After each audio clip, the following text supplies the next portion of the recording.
Hi friends, welcome back. My name is Elias and I live in Northern Virginia, Zone 7B. It has taken me 3 years to turn my yard into a food forest, and today I want to show you the entire yard and everything that's growing here.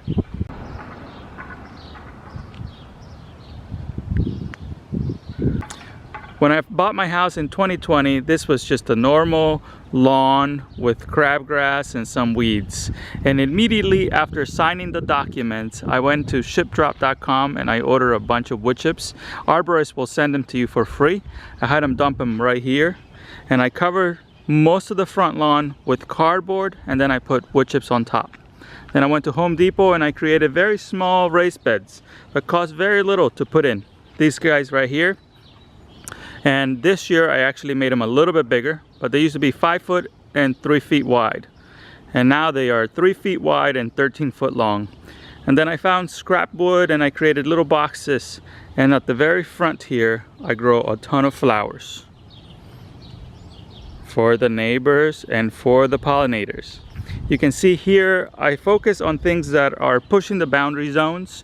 So I'm growing artichokes, I'm growing banana plants, and I also grow pomegranate trees. And I have a few other things that push the boundary of Zone 7.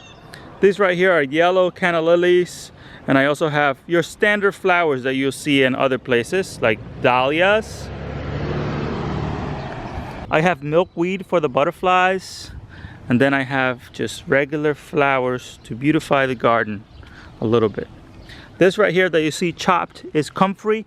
I recently chopped it down and I added it over there to the raised beds to add nutrition and fertility, and also just a mulch to keep down the weeds. I have these cone flowers that come back every year. These are pink. This is a new addition this year. I just took a bunch of bricks and I laid them down and I made a new bed, and my wife is growing flowers in this bed right here. You can see beautiful flowers are starting to come in right now, all different kinds. Check out this beautiful one right here, and how about these other ones right here. This right here is so beautiful. It's a pomegranate tree and it's coming in really well this year. Check out all the flowers that it has. And how about this little pink flowers that my wife has here. This is a white bird of paradise. Last year it was sitting inside my greenhouse and it died back because it got down pretty cold in there, but one of the stems is coming back from the dead basically. Check that out. Very nice.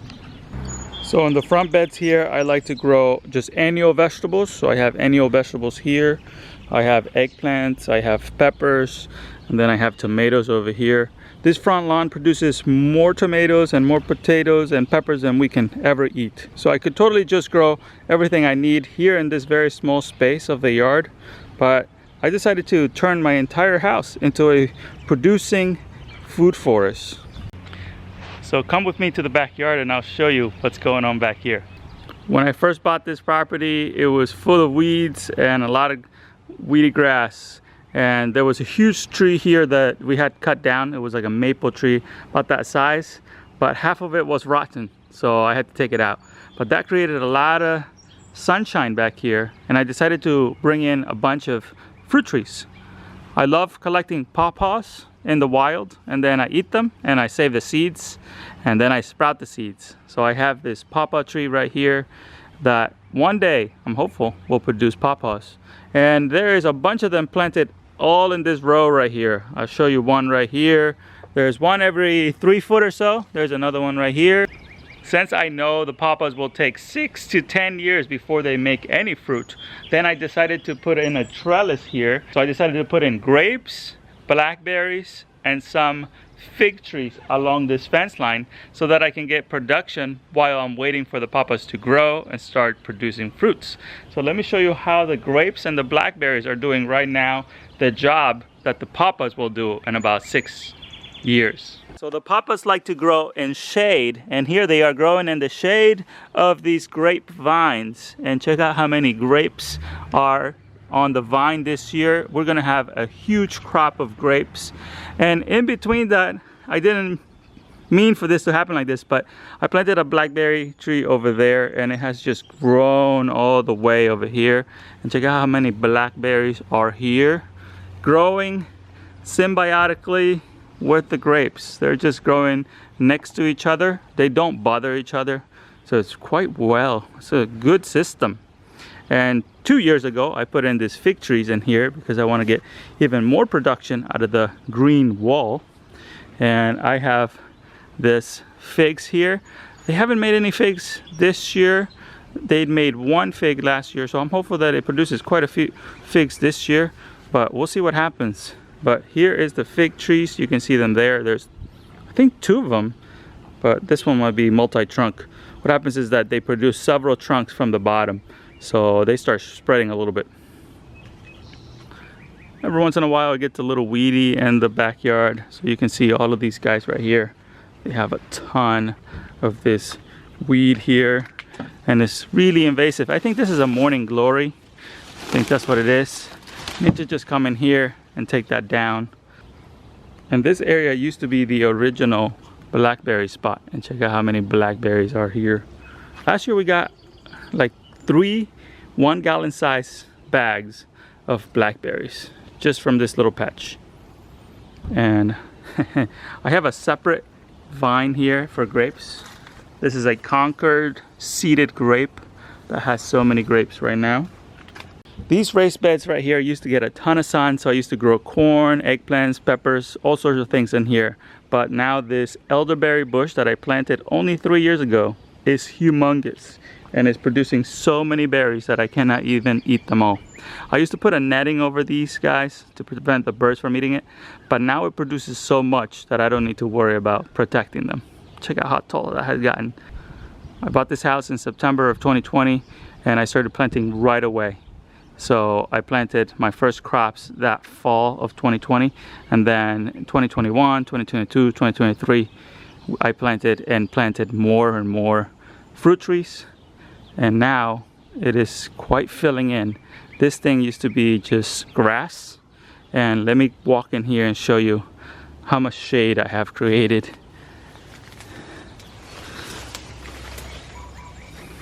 So right now I'm sitting under the shade of this elderberry, blackberry, and pawpaw forest. And it's so cool being in here because I remember this just being grass. And I took a tiller and I tilled all of this area up. And then I started from scratch. I added a bunch of wood chips, and the soil here is very rich. This is the soil here. And people always ask me, what do you fertilize with? I don't fertilize at all. But if you can see here, this used to be clay soil. And if I just dig a little bit, you can see it is alive with worms. There's so many worms on this soil. And they produce a lot of worm castings. That is the nutrition that the plants need to survive here. Check that out. And how cool is this? The raised bed right here, you can go here and look at the grapes growing here. So let's walk out of the forest and see what we find next to it. This is how I like to plant my raised beds if I have a chance. This raised bed here has tomatoes, it has potatoes, it has beets, it has spinach, it has onions, and there is a bunch of this passion fruit vine that wants to grow in here. But check out how densely this is planted. The plants that survive are going to be the best ones, and the ones that don't, that's okay. Check out how much fertility there is in this soil. I also have this raspberry canes that I just put in, and this right here is a pawpaw tree that I planted from a seed of around 6 years ago. I had it in my community garden, and then I transplanted it here, and check out how big it's got. In this area I have a berry patch. These right here are called Haskell berries. They are like blueberries, but a lot easier to grow than blueberries. This is the little berry right here, and I have 2 of the bushes. I have one here and I have a second one here, and they have grown so much faster than my blueberries and actually produced. Check out the berry right here. So here's a Haskell berry. It's about the size of a blueberry, and they taste very similar, but they don't require as much acidity in the soil, and they're much more adapted to our zone. I'll show you the blueberries that I planted 4 years ago in 2020, and they haven't done anything. So the hascaps are planted here. I also have some raspberry bushes that I just put in this year, and I'm hoping that the patch gets really big. So here's the raspberry, and I'm hoping this patch becomes all sorts of berries here, so that my kids can come in here and eat all the fruit that they want. Right over here I have the blueberries, tiny blue blueberries, and check out the size of those. They've been planted here for 3 seasons, and they haven't grown very much. And those I planted last year, and they have already gotten to about 3 foot tall. So much better deal with those guys. This bed right here is very interesting. I like to grow taro and ginger together. And last year I forgot to harvest the taro, 2 of the heads. And check this out, they came back on their own. And there's another one, little one right here, that came up on their own. So taro is definitely hardy to our zone. If you mulch it down really well, it'll come back. So this is great because it is a starch. It's a starchy potato. Right here you can see one that I planted recently. It's a potato, and it tastes just like a potato. In these beds right here, I like to grow sweet peas, lettuce, and some winter vegetables like napa cabbage and stuff like that. Right now there's not much growing in it. This bed right here is my subtropical one. I have canna lilies here. This right here is a Mayoga ginger, and the Mayoga ginger this year is putting on a lot of growth and is putting out new shoots, which is lovely, what I want to see. And in the fall it's going to put some flowers that are edible that I'm excited to try for the first time.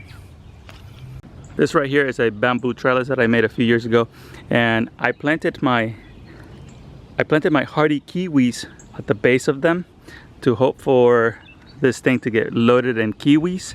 And sure enough, this year I am getting kiwis on the vine. And check this out, there's kiwis here, baby kiwis. For the first time in 4 years, I'm gonna get these kiwis. I think when I originally planted these, I planted them up against this building here, and they didn't get enough sun over there. So then I decided to move them here 2 years ago, but they haven't done anything. This year they got cross-pollinated, and they are growing a ton of berries. I was told that that bush was a female, and this one was a male, right? So this one is only supposed to produce pollen, I suppose, for that one. But what do you know? This one also has fruit on it. So that's really odd. If this was a male, I thought it shouldn't have any fruit, but it has fruit on it too, and it has tons of fruit. Check that out. That's really neat. Right back in this corner, I'm creating the native corner. I'm putting all sorts of natives in here. I planted a bunch of ramps in this area. Those are wild garlic, wild onions. I also have some ferns that are semi-wild. I have some I have some May apples here. I have some Solomon seal, and then I have a strawberry plant. I think that's what that's called. And back there I have pawpaws planted all over. I have a red bud tree right here, this one. And after that I have some other cool things. This right here is a Pakistani mulberry. It's supposed to give a long mulberry that is really sweet. This is a native tree. It's called a red bud tree, and it produces red edible flowers in the spring. Over here I have small banana planted. Hopefully it starts growing very soon. And I have another mulberry tree here. This is a Pakistani mulberry as well. This corner of the yard I have a few different experiments going this year. I have soybeans that I'm trying to grow, and they are a special type. They are black. I have rice that I'm hoping to grow. It's a little yellow right now. I'm hoping it survives. I transplanted this maybe a week ago, so I'm hoping it survives. Right over here next to it I have a cassava or yucca, and then next to that I have my sugar cane that I transplanted in here just recently. And this right here is a Chinese yam. I showed you guys that one last year. I had it here and it grew over here. The Chinese yam produces an edible tuber and is kind of slimy, and I did not like the texture when I ate it last year. So this year I'm not growing it again. I am gonna get rid of it. But the issue with it is that it makes aerial roots or aerial little tubers, and they fall to the ground and they spread like crazy. So this year I have been digging them all up and throwing them in the sun so they can bake away, because I don't want them around. They are quite invasive. So be careful if you plant it in an area where you can maintain it and get rid of all of the little tubers. Otherwise you're gonna have a mess in your hands. These right here are Musa Basju. These are Japanese bananas, and they just produce edible leaves that you can eat and make food with. They usually don't make any fruit, and if they make a fruit, it's quite seedy. But I have a solution for that because I want to have fruiting bananas. Inside my greenhouse, I have 3 different types of fruiting bananas. I just recently put this one in here. This is a dwarf Cavendish banana. So I'm hoping by it being dwarf that it will survive in here without having to need much protection. I also have a guava in the ground here. Check that out. That's a tropical guava, and it survived the winter when it got down to like 14 degrees in here. It survived it, and it's coming back from the stems. So I'm hoping that it recovers fully, and maybe we'll get 1 or 2 guavas this year. This right here is another one, edible banana. I don't know if this one's the white rhino, and I don't know if that one's the Orinoco, but I have 2, and one's Orinoco, and then the other one is white rhino. And I had labels on them, but they faded away, so I don't know what they are. This right here is a key lime citrus, and over here I have a yuzu that I started from a seed. And over here I propagate all sorts of different crazy plants. This right here are Meyer lemon cuttings, and this right here is a cutting from the key lime. And in here I have some really cool plants. This one is called Capsicum flexiosum, and this one right here is a pepper that will survive the snow. So if these little peppers survive, I'm gonna be so happy, because it is a perennial pepper. And it was very hard to sprout these seeds. I started 8 seeds, and out of 8 seeds, only 2 sprouted. They're growing right now. This right here is the edible canna I was telling you about. It's like an edible tuber that makes a starchy substitute that you can use. It makes a starchy substance that you can use to cook and thicken food with. Then I have some Hawaiian papayas here. Hawaiian papayas, how about the seeds for those? This right here is my pepper beds that I started from store-bought peppers, and they are doing very well right now. I need to put them into the ground. Over here I have my dragon fruit, and I had 2 planted. One of them died when it got really cold in here, but this one survived. So, you know, nature is doing its job and it's telling me which one will survive colder temperatures, and this one somehow it's much more adapted to the cold. So it's going to survive, and it's starting to push out new growth right now. See the little growth right there, and I just saw this one over here. It's putting out this new growth right there as well. This is a regular fig tree. It's like a Chicago Hardy. This one would survive outdoors, but I figure if I keep it inside the greenhouse, I'll get even longer season of production by having it inside the greenhouse. I also have some lemongrass that I'm growing in here perennially inside the greenhouse. This is a Florida avocado that did not die during the winter months, but it hasn't pushed out any leaves just yet, so I'm hopeful that it recovers. This is a seedling. This is a citrus seedling that I started from a seed, maybe 6 years ago now. When I built the greenhouse, I put it into the ground. So it's 6 years old, but only about 5 months in the ground right now. And I'm hopeful that since it's in the ground now, it will produce fruit. I don't remember if it's a lime or a lemon. So once it makes a fruit, we'll find out what it is. On this tarp right here, I keep all of my propagations, and I keep all sorts of crazy plants growing at any given time. I do sell some of these plants, so if you live in Fairfax, Virginia, I can sell some of these to you. Let me know if you're interested. I have some persimmon trees, I have some pawpaw trees, I have elderberries, I have orange trees, I have yuzu seedlings. So if you want something cool for my yard, let me know. I might be able to sell you a cutting or established plants. These 2 buckets right here are my self-watering buckets that I created, and check out how big the pepper plants are now. And they have a few peppers here. These are called rice peppers. That's what they call them in El Salvador. They're little peppers like this, and they turn, I think, bright red when they're ripe, but they're not hot. So what they do in El Salvador is they take the little peppers and they add like 5, 6, or 7 to a pot of rice, and it gives it a pepper flavoring without the heat. So how cool is that? Over here I have a very small planter where I'm trying to grow some tomatoes and some herbs mostly. So I have some rosemary here that I started from cuttings. I have some thyme. I have culantro here, which is a very aromatic spice, almost like cilantro, but it's not cilantro. And I have some ground cherries here.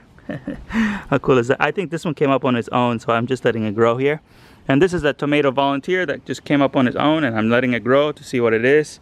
And I can see now, based on this is a cherry tomato. That's how cherry tomatoes form. So this is good. It's a nice little tomato to have right here. Right over here I have my tropical corner. These guys right here, this one right here is a soursop that I started from a seed, and I have 2 other ones. I had like 9 of them, and they were inside the greenhouse and they died. But these were not inside the greenhouse and they survived. They were in my house. I also have these coffee plants here, and I'm hopeful that they'll get really big and I'll get some coffee from them. I have access to a large greenhouse, and I'm hoping to put these in larger pots, and hopefully in like 5, 6 years they'll start making coffee. I have like 6 of them, so I think I should be able to make a cup of coffee with them in about 6 years. These are little bananas. These are dwarf Cavendish bananas, and I bought one and it had a few suckers, so I divided all the suckers out and I have a few of them right here. I'm trying to make sure that they survive here. I just recently uppotted them and uprooted them, so hopefully I'm giving them the nice nursery treatment right now so that they survive. And check this out. This is a papaya tree that I have here, and it's looking so nice. It's starting to put on some growth, so I'm hopeful it grows really big. I'm hoping to put these inside my house this year, and hopefully next year, once the last frost has passed next year, I'll put it in the green. I'll put them in the ground, and hopefully I'll get papayas then. They have really nice soil, and I'm hopeful that I can get them through the winter with artificial lights. This area I like to call my micro zone. This is like a zone 7, 8B, almost a zone 9 right here, because the sun heats the wall and it radiates a little bit of heat back. So I'm hoping to grow a few things here that are quite rare. So I have this palm trees here. This is a Chinese wind palm that I put in the ground recently. I hope it survives. This is a red banana. I'm hoping that one survives. This is a flying dragon. This could do fine elsewhere, but I just wanted to give it the best location, so it's growing here. I also have a pineapple guava right here. I have a second pineapple guava right there. Then I have a crimson sky pomegranate right here, and it's full of flowers this year, doing really well. I also have that yuzu seedling that I started from a seed a long time ago, and look at this. It has survived the winter without any protection, just by using this wall and the microclimate. It's growing now, so I'm hoping that it gets above this area soon so that it can start getting even more sun. But last year it didn't grow very much, so I'm hoping this year it grows really well. I have another citrus tree right here that is supposed to be hardy to our zone. It has survived 2 winters now, so I'm confident that it will survive. Last year we got down to about 14 degrees outside. This was not protected at all, and it has come back no problem. It didn't even lose the leaves, which was crazy. This is another yuzu seedling that I have here. Last year it did lose maybe 1/3 of the trunk to the cold, but that's okay. It's coming back right now real good. I have another Chinese windmill palm here, and then I have a small little fig tree right here that I'm hoping to take over this area. This area right here, I'm making my little tropical zone. This little thing right here, it's like an elephant ear. I was sold this by a Vietnamese lady, and she told me that the leaves are edible. But I don't know that I want to eat those. But they come back every year from the corm, and now I decided to plant them right here. next to my canna lilies and this beautiful banana plant that I have right here, because I want to make sure that this zone looks luscious and green like the tropics. Check out my beautiful mint that I have in a container. Make sure you keep those in a container, otherwise they get everywhere. This fence area I'm always fighting because there's a lot of weed pressure here. So I have this black tarp killing all the weeds right now. And I think what I'm going to do is I'm going to put potted plants all along here and put drip tape on them so that I can keep them watered. But over here I have more canna lilies. This will get about, I don't know, 5 foot tall and push out really beautiful red flowers that look very tropical. And I've cleared this area too. I think I'm going to put more canna lilies here. And I also have this beautiful banana plant that I just planted here. Another musabashu, Japanese banana.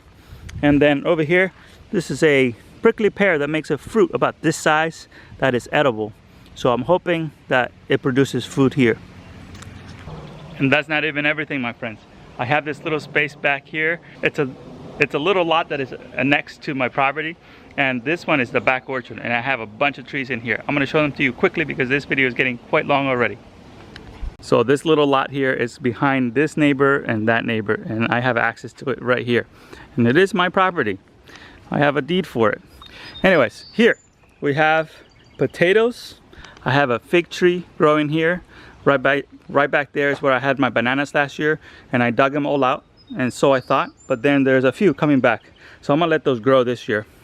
Over here I have a persimmon tree. This is a Fuju persimmon, and this year is forming fruit again, and I'm hoping that they stay on the tree this year. Last year it had like 10 fruit and it dropped them all after a month. So I don't know what's going on there. This is a Stanley plum tree that is doing quite well right now. And check this out, I already have green beans in this plant. How cool is that? Oh my goodness, I need to come and harvest these green beans and start eating green beans. These are volunteers from last year. And on here I have peppers, a ton of pepper plants, and tomato plants that I just put in maybe about a week ago. I also have a whole set of corn here. This is red butcher corn, I believe. I have some hazelnut right here, hazelnut tree right here, cherry tree right here. I had this mulberry tree here, and I told it hasn't made fruit in 3 years. And last year I told it that if this year it didn't make any fruit, I was gonna chop it down. It didn't make any fruit, so guess what? I'm chopping it down this year. This is my greenhouse that I use to grow winter vegetables, and the issue I'm having is that the neighbors still have bamboo grass. So the bamboo grass keeps coming into this portion of the yard. So I've decided that this year I'm going to take out the greenhouse out of this area so that I can till and keep this area maintained a little bit better if this permanent structure is not here anymore. So I'm going to move this somewhere else. I don't know where yet, but I'll move it elsewhere. And right now there's only remnants of what was planted in here. I have some cabbages, Napa cabbages, broccoli, bunch of peas over there, and I need to clean this area up. Over here I have my apple tree. This year I'm gonna get a few apples, and check this out, there's 3 apples right there. This is a gala apple. It's doing really well right now. And I have some potatoes growing in this path right now. There's so many potatoes, so many potatoes. We have a European pear, a pawpaw tree right here. This is an Asian pear. Check it out. We're having an issue right now where we're getting this it's a cedar rust, and it's getting into the fruit. So that's a major issue right there. Growing fruit here is quite hard because we have not only the pest issues, but we also have these fungal issues, and everything wants to eat them, man. Nothing. So it's kind of hard to grow fruit in Virginia. So I'm trying to focus on fruits that will do really well without me having to bend over backwards trying to protect them. This right here are gooseberries. Gooseberries grow really well here, and they are like a little tart berry, and they're gonna be ripe soon. I keep coming back here and like touching them, making sure that they're not ripe yet. Last year I didn't get to eat any of them because they all fell to the ground before I could even eat them. And here I have my peach tree. This right here is my peach tree that I grew from a seed, and it's huge now. You can see how much growth it's put on. Even since I took my last video, this thing has grown like 4 foot in about a month. It's crazy how much growth it puts. And it does have some peaches, and it looks like it's keeping a few of them. So hopefully I'll eat 1 or 2 of these peaches this year.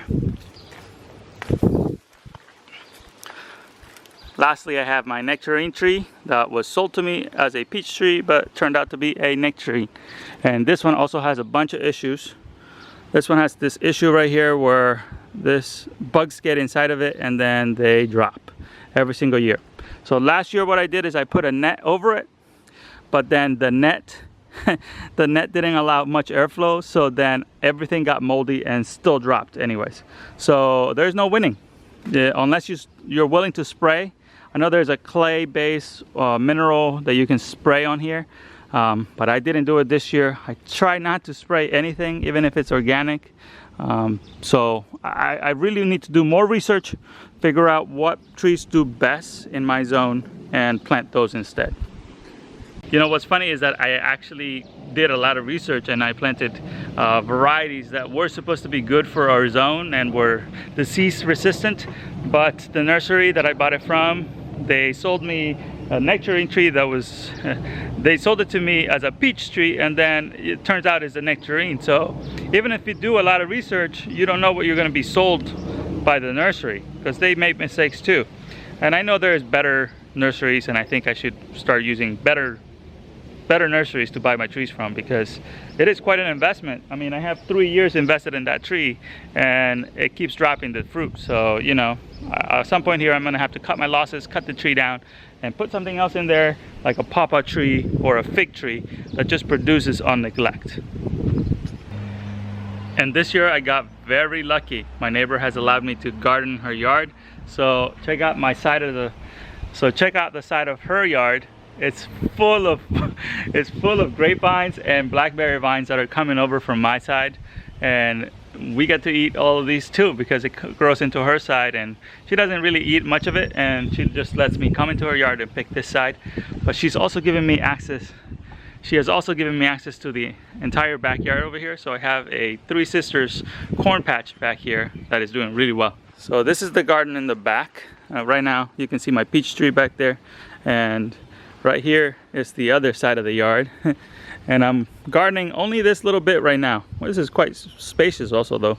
But look, I have peppers, I have some chickpeas, I have lots of okra growing, I have some sesame seeds, I have tomatoes, potatoes, I have peas. I need to come harvest the peas, they're getting ready. And I have this patch of corn, and I've planted this red beans at the bottom, so they're going to start climbing soon. And I also planted Seminole pumpkins that are very tiny right now, but they're going to take over very soon, and they're going to shade this whole area, and I'm going to get a lot of food from this very little space. Isn't that beautiful? Lots of corn, peas, lots of production, and very little space, but lots of production. So if you want to turn your yard into a food forest, all you have to do is put some cardboard down, put some wood chips down, and start planting, my friends. That's all you have to do. And you don't have to start crazy big like I did. Just start in a small corner of your yard, and if you feel like you need more space, which tends to happen, you'll get to expand your garden slowly every year. I think that's what I would do differently. I would start my garden very small, maybe a quarter of the yard, and then grow from there, because right now my time is split between the entire yard, and sometimes I don't have enough time to get to all the food. I don't have enough time to get to all the weeding that I need to do. So right now I'm stretched thin a little bit, but that's okay, because I grow so much food that even if I lose a little bit of food, it doesn't matter. I still have more food than I can eat and share with my friends and family. So thank you so much for watching this video. If you enjoyed it, please give it a thumbs up, and I'll see you on the next one.